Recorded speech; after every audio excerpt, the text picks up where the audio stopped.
Ce ne sont pas des réflexions vaines, elles viennent de la souffrance vécue de première main. Ce sont les paroles d'un homme qui a été éprouvé au plus profond de lui-même et qui en est sorti avec une compréhension renouvelée de sa propre force intérieure. À la fin de 1849, l'État conclut son enquête sur le cercle Petrachevski. Les autorités qualifièrent ces membres de subversifs, des penseurs radicaux dont les idéaux menaçaient la poigne de pouvoir du tsar.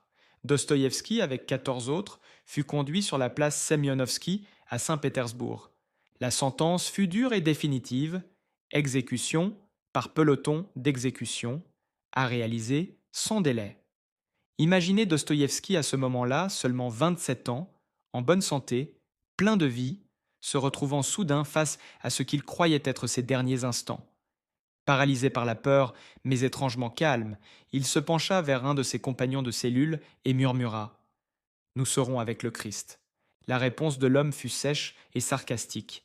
Athée, il désigna la terre et répondit ⁇ Une poignée de poussière. À cet instant, Dostoïevski entra dans ce qu'il décrira plus tard comme un état de terreur mystique. L'intensité de cette confrontation avec la mort resterait gravée en lui pour toujours. Des années plus tard, il recréera cette expérience dans L'Idiot, dans une scène poignante où le prince Mishkin raconte l'attente d'un homme face à son exécution.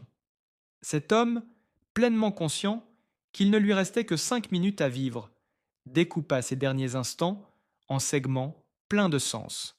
2 minutes pour faire ses adieux à ses compagnons, 2 minutes pour se recueillir intérieurement et rassembler ses pensées,